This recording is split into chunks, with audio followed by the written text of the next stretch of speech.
jarang ketemu tamu yang setia.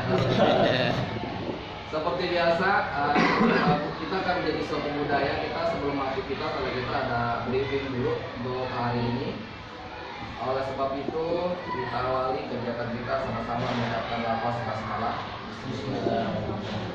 Semoga Allah lancarkan dan Allah mudahkan. Marilah sebelum saya memberikan arahan teknis, mari kita dengarkan nasihat dari Bapak Kepala Sekolah. Silakan Bapak Tata. Terima kasih atas kesempatan dan waktunya. Bismillahirrahmanirrahim. Assalamualaikum warahmatullahi wabarakatuh. Waalaikumsalam. Semangat pagi dan salam sejahtera untuk kita semua. Ibu Bapak yang saya hormati, Wakil Khusus Ibu Bapak LPK 34 Depok, dan sekaligus dengan tidak mengurangi rasa hormat Ibu Bapak PTK SDN Kamiri Muka 1. Sersan saja. Ibu Bapak Wakil Khusus UPTD SDN Kamiri Muka 1 dengan tidak terganggu segala aktivitasnya. Logis bagian dari pilihan kita dalam satu atap. Sementara pakai gedung bersama. 34 nggak mau dibilang numpang, ya kan? Begitu juga sebaliknya, ya kan? KM1 tidak mau ditumpangin kan? Kecuali kalau tumpang-tumpangan dalam hal lain. Ya, atau 29 Dzulhijjah 1444 Hijriah, yang insya Allah di akhir bulan besar, yang kemarin mungkin bulannya bulan musim kondangan kan gitu, karena bulan haji bulan besar. Tapi insya Allah ya, mulai ntar malam ya kita bisa saling mendoakan untuk di akhir tahun 1444 Hijriah dan mengawali tahun 1445 Hijriah. Ada doa akhir tahun, ada doa awal tahun. Insya Allah akan memberikan manfaat, berkah, rahmat itu dari Allah Subhanahu wa Ta'ala dalam kehidupan dan seninya itu kita di dunia ini. Insya Allah. Salawat dan salam kita curahkan kepada junjungan kita Nabi Muhammad Sallallahu Alaihi Wasallam, kepada keluarga, sahabat, dan insya Allah kita akan mendapatkan syafaat sampai yaumul kiamat. Ibu Bapak yang saya hormati, ini hari kedua mengawali tahun pelajaran baru 2023-2024 dan juga hari kedua dalam masa pengenalan lingkungan sekolah MPLS. Mudah-mudahan kita senantiasa dikasih kemudahan, kelancaran, kesuksesan, sehingga berbagai hal niatkan sebagai ladang amal ibadah. Tidak baikkan kebenaran akan indah pada waktunya. Insya Allah. Oleh karena itu senantiasa kita bisa sabar, syukur, ikhlas, pasrah dengan ilmu, iman, dan amal sebagai sekaligus pertanggungjawaban kita makhluk ciptaan Allah untuk senantiasa hidup baik di dunia ini ataupun sampai akhirat nanti. Ibu Bapak yang saya hormati, seperti yang kemarin sama-sama kita lakukan bersama berkenaan hari pertama MPLS sekaligus pembukaan tahun ajaran baru 2023-2024. Berbagai materi dari mulai pembukaan, perkenalan personel, perkenalan peserta didik, memulai materi baik narasumber kita yang handal dan hebat, Ibu Bapak Guru SMP 34 yang sudah mempersiapkan sedemikian rupa berkenaan Permendikbud 16/2018, yaitu tentang MPLS.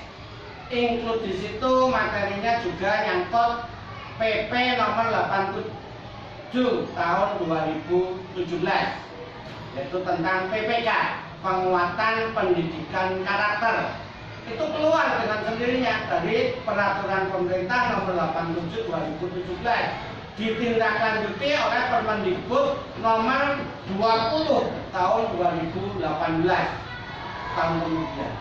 Sehingga semula yang namanya MOS, masa orientasi siswa, dari mulai 2018 ya namanya MPLS. Berbagai materi yang ada di situ tolong berliterasi. Pagu, pakemnya, relnya, acuan, pedomannya ada di situ.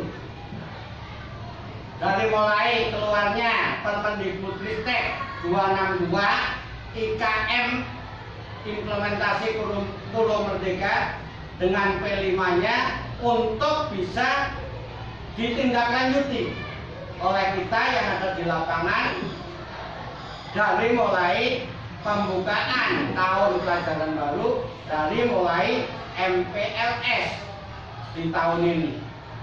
Sehingga ya di samping PPK, IKM Merdeka, konsekuensi wawasan Wiyata Mandala, cara belajar efektif, karena ini juga kita membangun karakter pertumbuhan perkembangan anak berkenaan dengan kodrat alam dan kodrat zaman.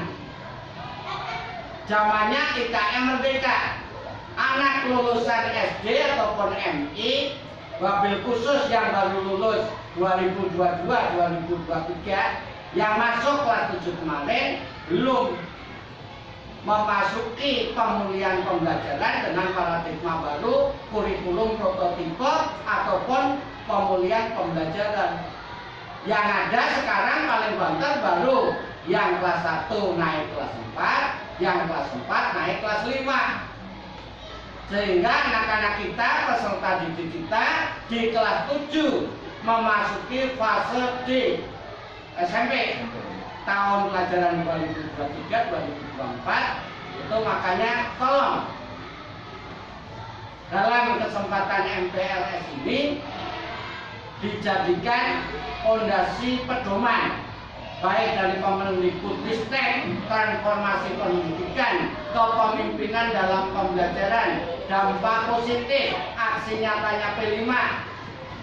Ya, Ibu Bapak harus sudah menguasai kebinekaan global, kemandirian, gotong royong, terus berpikir kritis dan mengembangkan kreativitas, kembang, minat, bakat, potensi pemberian dari Allah Subhanahu wa Ta'ala. Alhamdulillah kita diberikan kepercayaan dan bisa pasti bisa. Nilainya dari Permendikbud 262 tadi, pelaksanaan KPK dengan P5 atau ketentuan yang dikeluarkan oleh Kepala Badan Standar Kurikulum dan Asesmen Pendidikan 009 tahun 2022. Keputusan Kepala BSKAP, Badan Standar Kurikulum dan Asesmen Pendidikan. Jadi kita sebagai pelaku utama, subjek utama yang sumber kebutuhan pertumbuhan minat bakat potensinya siswa itu dari kita. Tapi kita rel panduannya harus jelas. Ya, tidak sekonyong-konyong sudah dibagi. Jadi harus siap berliterasi, bernumerasi, berwawasan kebangsaan dengan survei lingkungan sekolah. Karena nanti APM ini diukurnya perwakilan dari peserta didik paling antara 40 sampai 45. Tapi bagi kita ketika sampai sejauh mana kita menyelesaikan permasalahan dengan membaca literasi dan menyelesaikan masalah dengan numerasi dan berbasis wawasan kebangsaan ataupun lingkungan yang lain.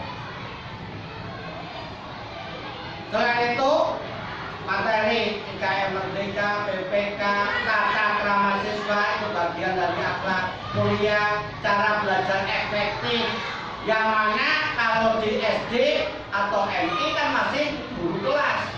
Nah sementara kita dituntut mendasari anak beralih ke transformasi pendidikan kepemimpinan pembelajaran melalui guru mata pelajaran.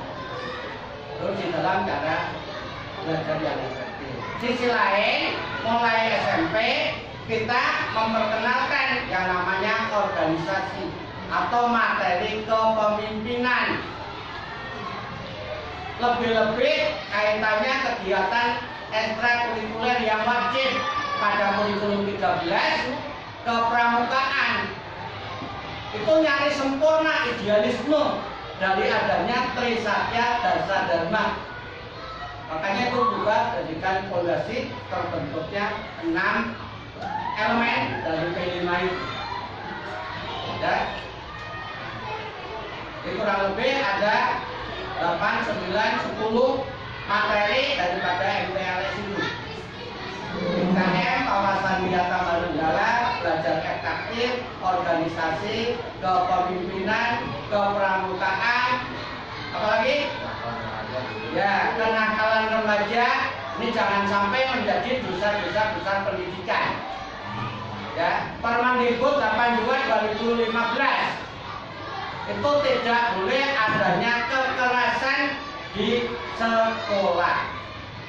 Permendikbud 23/2015 kaitannya kegiatan budi pekerti.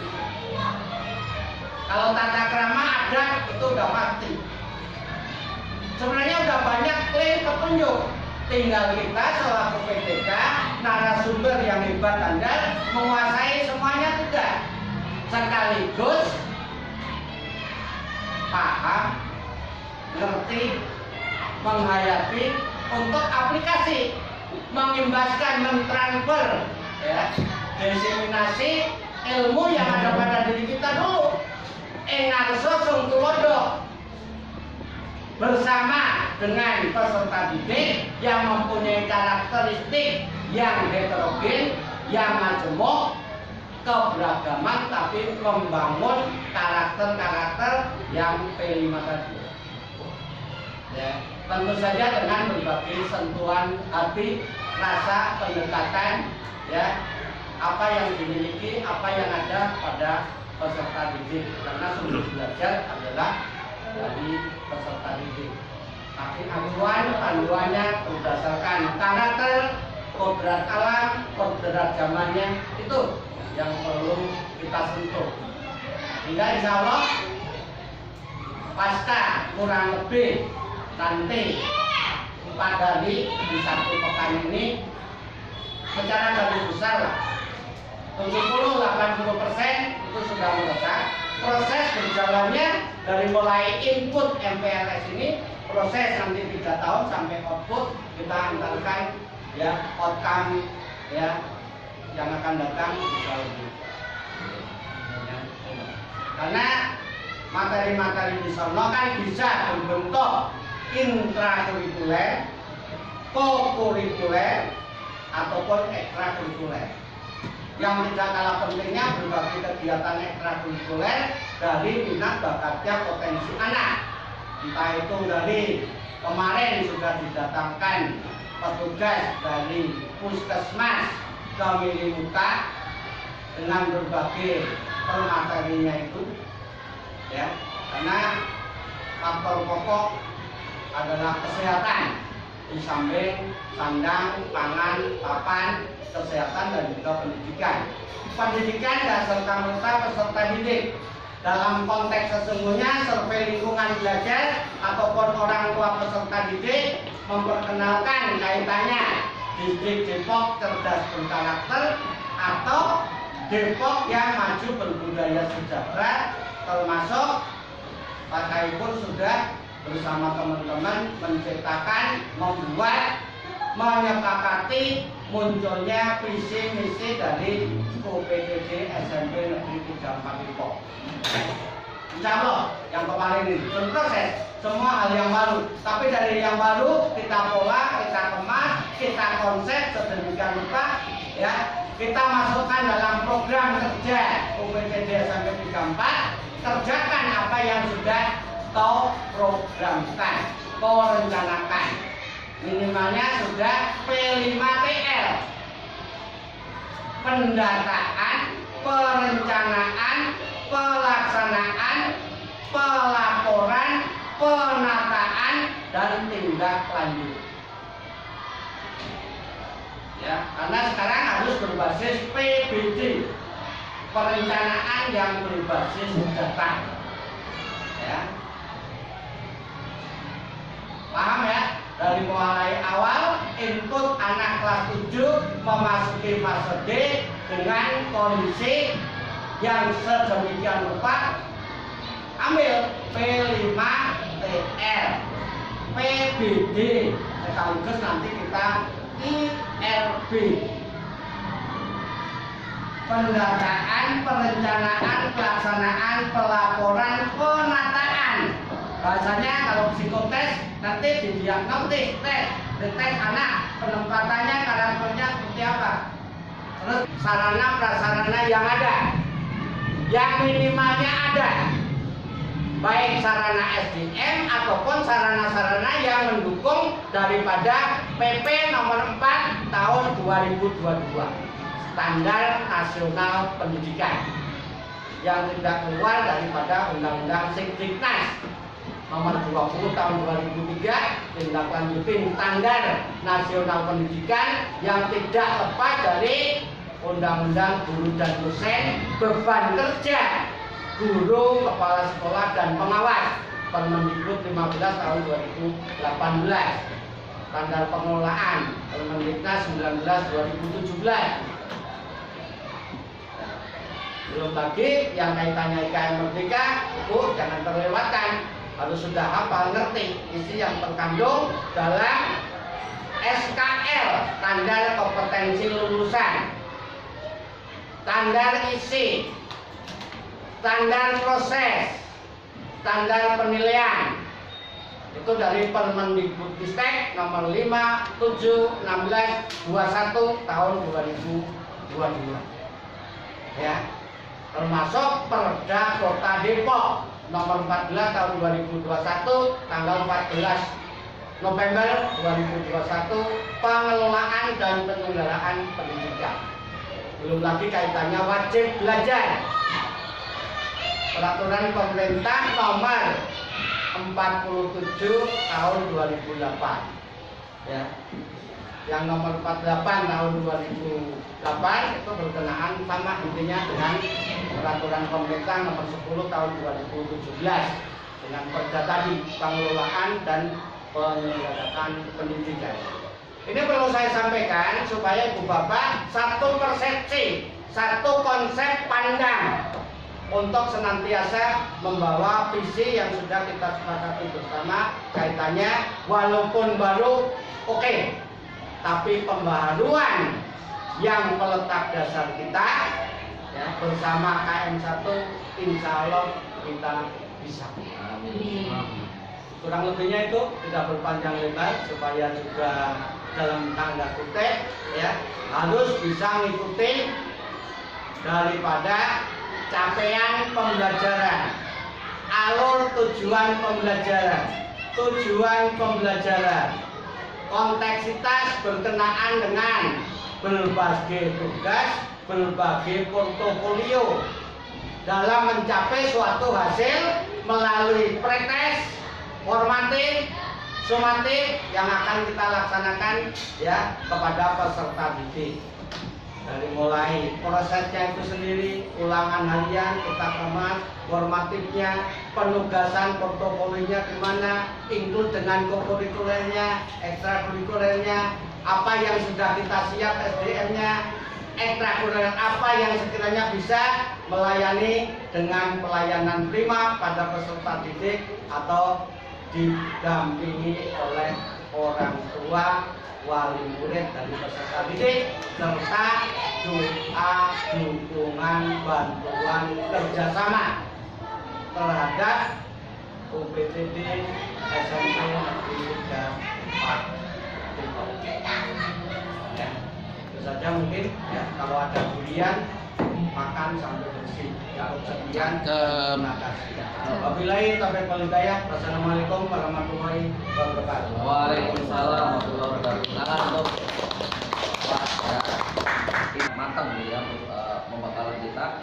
Terima kasih sekali lagi kepada Bapak Haji Suwanto, SPDMM telah memberikan motivasi pada kita semua. Kita lanjut, Pak, izin untuk teknis hari ini ya, yang insya Allah profil pelajar Pancasila yang sudah saya sampaikan tadi ada 6 elemen ya di kita untuk profil pelajar Pancasila. Kemudian nanti ada selanjutnya tata krama dan tata tertib yang insya Allah nanti oleh Mbak Ibu Arneta, kemudian Pak Iko dan Pak Jul ya. Seperti itu oleh Ibu Jenny lagi, kemudian Ibu Arneta dan saya. Ya. Dan terakhir penguatan syarakat di sekolah. Nah, ini teman-teman karena besok itu kita libur memperingati 1 Muharram. Jadi saya setting untuk kegiatan ke depan. Jadi nanti anak di jam terakhir disiapkan bentuk seni untuk tampil di hari Kamisnya. Materi terakhir membuat karya kreatif dengan tema Tahun Baru Islam. Jadi nanti jam terakhir itu kisi-kisinya digambar nih siswanya ini mengadakan sebuah karya kreatif berbentuk seni musik boleh, seni lukis boleh, seni apa kita serahkan kepada diri kita. Kita mau lihat potensi sekarang seperti apa. Jadi untuk pelajaran terakhir dan penguatan karakter sekolah langsung praktek aja karakter religius ya pendekatan kepada kehidupan Islam. Itu ide saya, mungkin ada tambahan dari teman-teman. Ya demikian Pak. Boleh kelompok, boleh individu, boleh. Misalnya saya individu silakan. Yang terpenting ada sebuah karya yang akan ditampilkan karya pembelajaran mereka. Punten. Ya. Terkait siswa kan nggak semuanya muslim ya? Iya. Nah itu yang harus dikonfirm. Cakep. Pertanyaan bagus. Silakan pertanyaannya. Pertanyaannya yang lain non muslim apa Oke, kegiatannya? inilah namanya pelajaran. Kita lihat toleransinya seperti apa. Oh oke, Nah, siap. kan kita buktikan, wah toleransi seperti ini. Sikap non muslim seperti apa? Yang non Islam ya seperti itu akan tercipta. Kita lihat apakah dia membantu, apakah seperti apa. Ya, itulah nanti tugasnya materi yang sebelumnya tentang profil pelajar mereka bertoleransi. Gitu ya, bisa dipahami ya. Insyaallah. Oke, gitu ya. Bukan berarti kita ngajak dia, tapi dia sikap seperti apa. Nanti kita kasih wejangan untuk mereka. Ya, tapi kalau hari besar yang lain seperti apa? Sama cerita harga itu. Ada lagi Pak Yu? Di jam terakhir berarti hari ini nanti disampaikan. Ya, hari ini disampaikan. Dan jam terakhir penguatan kan materinya kan penguatan karakter di sekolah. Ya. Karakter religius kita ya bagi muslim, hari besar Islam, apa yang kita aplikasikan dari agama ditampilkan seni apa gitu. Mereka udah prepare bikin kelompok kayak boleh seni musik, seni lukis, seni merapan. Nanti pas besoknya baru kita memperingati 1 Muharram kecil-kecilan gitu kan, karya seni mereka kita tampilkan. Itu desainnya Penampilan per gugus atau semua aja kayak kemarin baru awal kita buka itu kan juga yang terakhir. Ya, Oke, demikian. bisa dipahami untuk hari ini teman-teman? Ada lagi? Oh udah. Ya 4, terima kasih. Ya Pak, di Pak, tadi 34. saya sedikit ini menyambung 1 Muharram. Jadi saya buat seperti yang pembakaran atau religius, jadi umat Muslim memberikan kontribusi untuk seninya. Rabbil alamin. Masih nunggu yang lempar. Assalamualaikum warahmatullahi wabarakatuh. Waalaikumsalam warahmatullahi wabarakatuh. Pas jam 10.30. Ya.